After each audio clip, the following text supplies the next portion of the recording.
शांति। खुशी उनके हाथों में होती है जो स्वयं मालिक होते हैं, जो स्वयं राजा होते हैं। मालिक माना कैसे मालिक? जो किसी का भी गुलाम नहीं, जिसको किसी के भी कहने पर चलना नहीं पड़ता, जिसकी खुशियां, जिसके सुख, जिसकी शांति, जिसका आनंद अपने हाथों में है। अर्थात इन सभी सकारात्मक भावनाओं की लगाम उसके स्वयं के हाथों में यदि है तो वो खुश है, सुखी है, शांति है, चैन है, आनंद है, सब कुछ उसके पास है। परंतु यदि मालिक के हाथ में यह सकारात्मक भावनाएं, सकारात्मक सोच, सकारात्मक दृष्टि, सकारात्मक बोल, सकारात्मक कर्म और सकारात्मक संपर्क, संबंध और व्यवहार, ये जो कुछ भी जिस भी व्यक्ति से हम जुड़ते हैं तो हमारे जुड़ने में और हमारी दृष्टि और वृत्ति में सकारात्मकता हो, हमारी भावनाओं के अंदर कोई भी मैल न हो, अस्वच्छता न हो और किसी भी प्रकार की वैर या बदला लेने की भावना न हो, जिसे कहते हैं शुभ भावना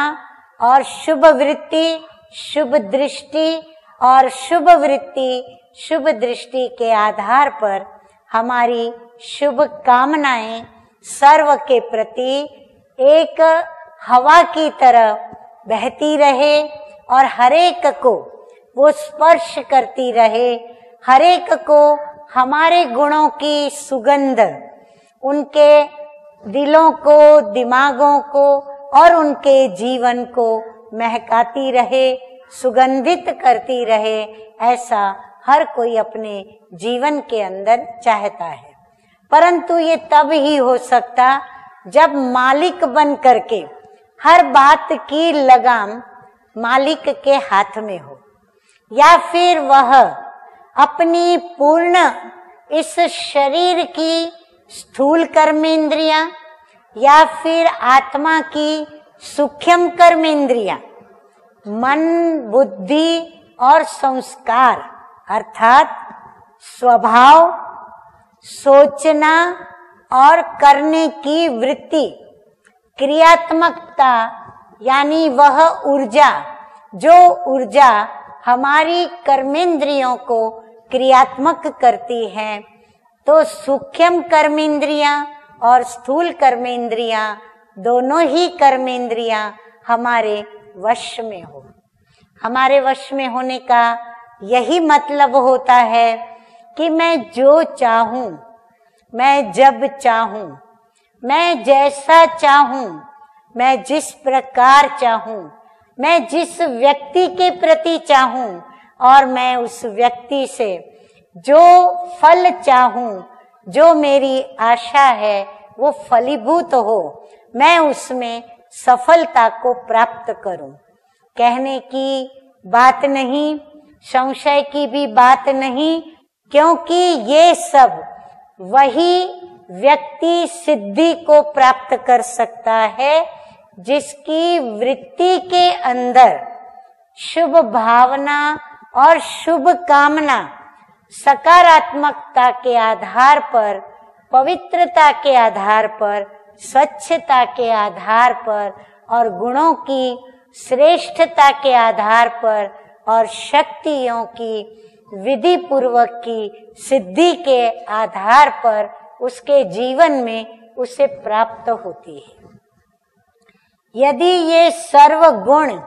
और सर्व शक्तियां उस मालिक के पास है या फिर उस कर्मेंद्रियों के, जो स्थूल सूक्ष्म कर्मेंद्रियों का मालिक है, जिसको हम राजा भी कह सकते हैं, यदि उसके अंडर में ये कर्मेंद्रियां काम करती हैं तो वह अपनी कर्मेंद्रियों के द्वारा वह कर्म करवाते हैं जो हमें ऑर्डर भी नहीं करना पड़ता, लेकिन स्वतः ही सहज ही वह कर्मेंद्रियां अपने आप ऑटोमेटिकली वही कर्म करती हैं जिस कर्म से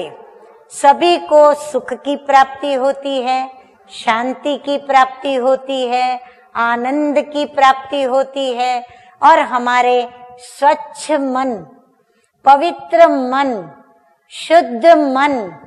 हमारी शुद्ध वृत्ति और हमारी शुभ भावना और शुभ कामना उन व्यक्तियों तक पहुंचती है। इसीलिए जो भी स्नेह, संपर्क और व्यवहार या संबंध में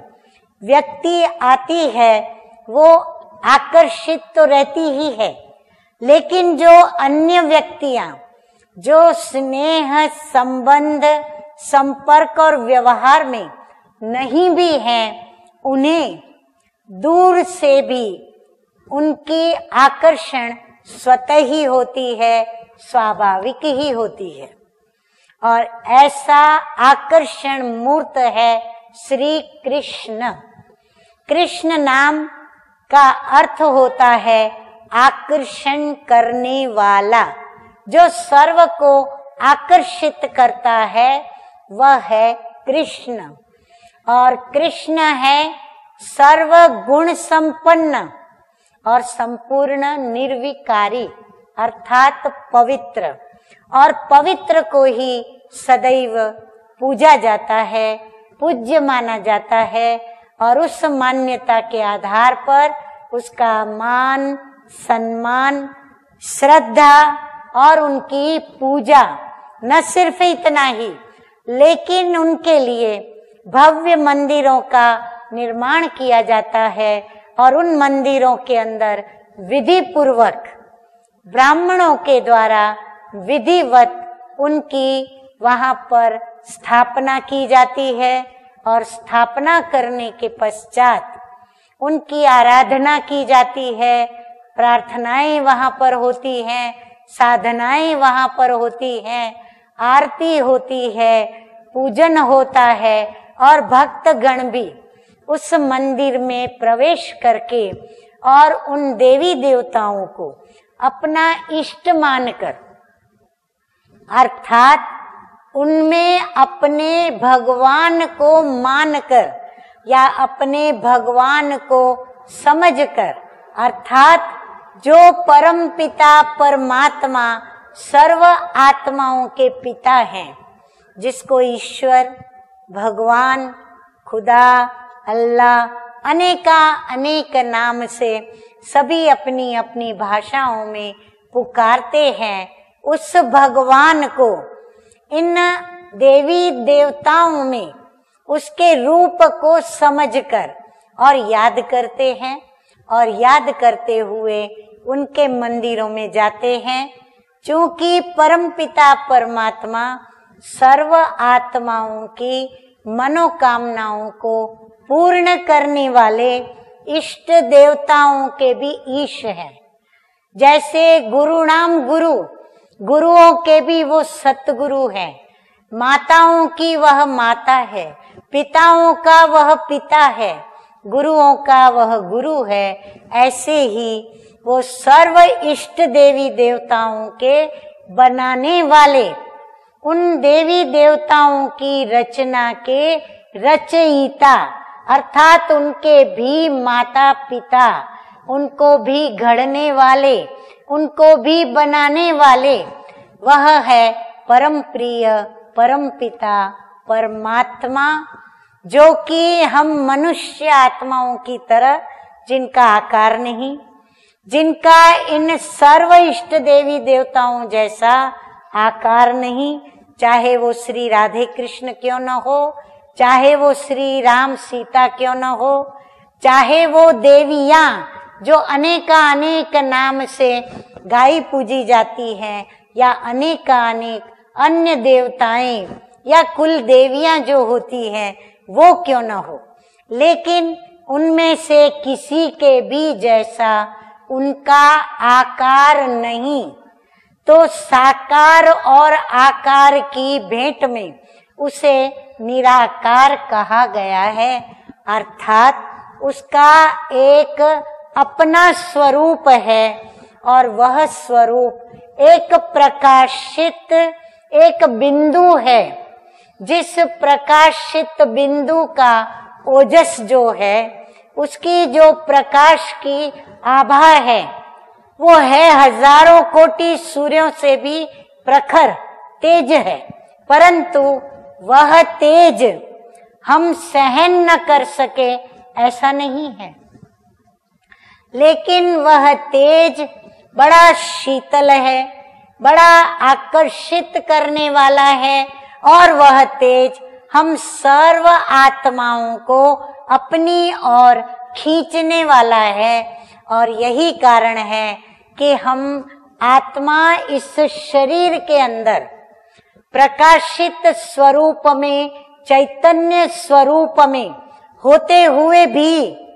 अनेक मित्र संबंधी साथ होते हुए भी, अनेक मित्र संबंधी हमारे साथी होते हुए भी, हमारे सुख दुख में वो सहयोगी सहभागी होते हुए भी हम क्या करते हैं? जब जब कोई दुख आता है, जब जब कोई समस्या आती है, जब जब दुख के बादलों के बीच में निराशा में घिर जाते हैं, जब कोई समाधान नहीं सूझता, जब कोई सही दिशा नहीं मिलती, जब हमारी दशा बराबर नहीं होती और हम दुखी होते, अशांत होते, निराश होते, उदास होते, जब सभी व्यक्तियों की तरफ से हमें यह आवाज मिलता या यह उत्तर मिलता या उनकी तरफ से हमें यह एक इशारा प्राप्त हो जाता कि अब वो कोई भी हमारे दुख के लिए कुछ भी कर सकते नहीं और ना वो कर सकेंगे। सिर्फ यदि कोई कर सकता है तो वो एक ऊपर वाला ही कर सकता है।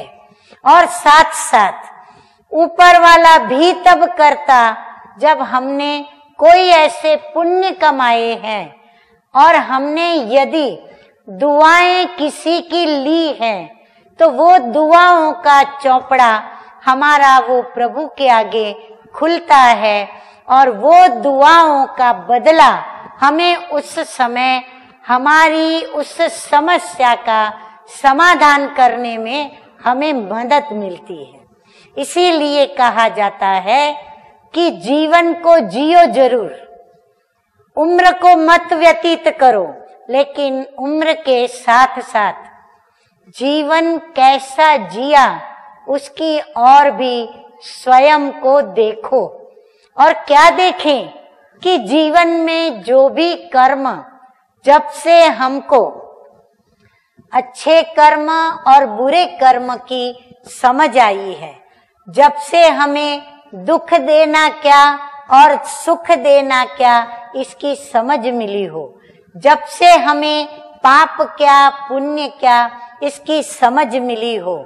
श्रेष्ठ कर्म का फल क्या और दुष्कर्म का फल क्या इसकी हमें समझ मिली हो, सद्गुण क्या और अवगुण क्या उसकी हमें समझ मिली हो, सद्विवेक क्या और अविवेक क्या उसकी समझ मिली हो, विनय क्या और विनय भंग क्या हमें उसकी समझ मिली हो, विषय विकार क्या और निर्विकारिता क्या उसकी हमें समझ मिली हो। जब ऐसी हमारी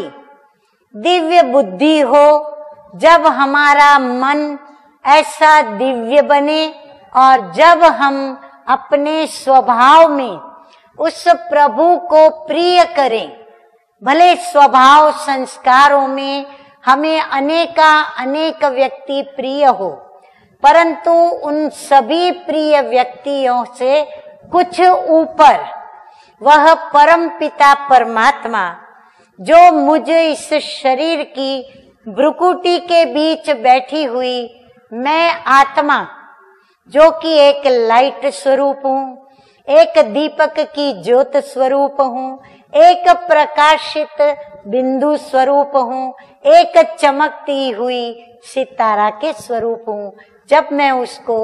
याद करती हूँ या उसके विषय में जानकारी रखती हूँ और मैं यदि उस जानकारी के साथ मैं आत्मा गुप्त रूप से, चाहे अदृश्य रूप से, चाहे अनजाने से, मैं उस परमपिता परमात्मा को याद करती हूँ, तो मेरी तार उससे उस समय जुटती है। और जैसे ही तार जुटती है तो पावर हाउस से जैसे पावर आता है, करंट आती है, और वो करंट यहाँ पर लाइट को रोशनी कर देती है। ऐसे ही परमपिता परमात्मा से हम आत्माओं का संबंध जुटने से हमारे को वह शक्ति मिलती है, और उस शक्ति के आधार पर हम गुणों को प्राप्त करते हैं, शक्तियों को प्राप्त करते, और ये गुण और शक्तियां मेरी सूक्ष्म और स्थूल कर्मेंद्रियों को क्रियान्वित सकारात्मक रूप से करती, और मेरा जीवन धीरे धीरे धीरे परिवर्तन होते होते होते पहले श्रेष्ठ होता, श्रेष्ठ होते होते जब दूसरों के ऊपर भी हम अपने कर्मों का प्रभाव डालते जाते, उपकार करते जाते, सर्व को सुख देते जाते, शांति देते जाते, सर्व का जीवन हमारी तरह श्रेष्ठ बनाते जाते, स्वयं पवित्र बनते, औरों को बनाते, स्वयं सुखी होते, औरों को सुखी करते, स्वयं शांति को प्राप्त करते, अन्य को भी शांति प्रदान करते। इस प्रकार जब स्थूल सूक्ष्म कर्मेंद्रियों के द्वारा हमारे कर्मों के अंदर श्रेष्ठता आती है, तब हमारा जीवन, ध्यान से सुने, कल्पना भी नहीं की होगी आपने कि आप कभी श्री कृष्ण राधे समान बन सकते हैं। हाँ, आप बन सकते हैं श्री राधे और श्री कृष्ण। हम मनुष्यों की तरह ही साकारी देहधारी हैं, लेकिन उन्होंने पूर्व जन्म में ऐसे श्रेष्ठ कर्म किए, पूज्य कर्म किए, पुण्य कर्म किए, जो उन्होंने, प्रभु ने जो नई सृष्टि रची, वहां प्रथम महाराज कुमार, प्रथम महाराज कुमारी पूज्य श्री राधे श्री कृष्ण के रूप में जन्म प्राप्त किया और पूज्यनीय देवी और देवता कहलाए। इसीलिए आप ये अवश्य अपने अंदर ठान लें कि आप श्री कृष्ण को यदि प्यार करते हैं, श्री राधे को प्यार करते हैं, तो आप श्री राधे और श्री कृष्ण के गुणों को सोचें, समझें और जीवन में उसको लाने का यत्न अवश्य करें, क्योंकि आप परम पिता परमात्मा की संतान हैं। जिन्होंने श्री राधे कृष्ण को ऐसा बनाया, वो आपको क्यों नहीं बनाएंगे? आप बन सकते हो, परंतु आपको अपने अंदर यह ठानना होगा, आपको ये लक्ष्य पकड़ना होगा कि मुझे भी ऐसा श्रेष्ठ, महान, पूज्य श्री कृष्ण के समान बनना है, श्री कृष्ण की माँ बनना है, श्री कृष्ण की राधे बनना है, श्री कृष्ण के संग खेलने वाले सखा सखी बनना है। तो उनके समान बनना तो पड़ेगा कि नहीं? आज यदि कोई बहुत अच्छा अभिनय करने वाले अभिनेता या अभिनेत्री बनना चाहते हैं, तो यदि अभिनेता बनना चाहते तो उसको उसके साथ ही यदि शादी करनी है तो उस अभिनेत्री के समान बनना पड़े, या फिर उस अभिनेता को पाने के लिए वैसा बनना पड़े। तो जबकि स्थूल दुनिया में, इस दुनिया में भी यदि हमको किसके समान बनना है, चाहे वकील, चाहे डॉक्टर, चाहे इंजीनियर, तो हमें उस अभिनेता के समान बनना पड़े, तब हम बन सकते हैं। तो याद रहे, यदि आपको श्री कृष्ण की दुनिया में आना है तो आप श्री कृष्ण के परिवार के या उसकी राजधानी के जो भी सदस्य हैं, चाहे प्रजाजन चाहे उनके परिवार के सदस्य, उनके समान जीवन के अंदर गुणों को तो धारण करना ही होगा। तब मिलती है सच्ची खुशी और सदाकाल के लिए खुशी। वरना हर वर्ष जन्माष्टमी आती है, मंदिरों में जाते हैं, दर्शन की एक झलक मात्र उनकी स्थूल जड़ मूर्तियों का करते हैं, चैतन्य का नहीं। लेकिन आपको निमंत्रण है, खुला निमंत्रण है प्रभु की ओर से कि मीठे बच्चे आओ, ईश्वरीय ज्ञान और राजयोग के द्वारा आप श्री कृष्ण की दुनिया में चैतन्य श्री कृष्ण और श्री राधे के साथ आप सखा सखी बन करके या उसकी माँ बनकर, पत्नी बनकर, या आप वो राज्य में प्रजा बन करके आ सकते हो और चैतन्य में उसकी राजधानी के अंदर आप सुख, शांति, पवित्रता, आनंद, संतोष, जहाँ कुछ भी मांगने की जरूरत नहीं, कोई आशा की वहाँ आवश्यकता नहीं, सर्व प्राप्तियां वहाँ प्राप्त है। ऐसे मीठे राम राज्य, राम मना त्रेता युग वाले राम नहीं, लेकिन वो निराकार राम जो श्री कृष्ण की दुनिया स्थापन कर रहे हैं, ऐसा स्वर्ग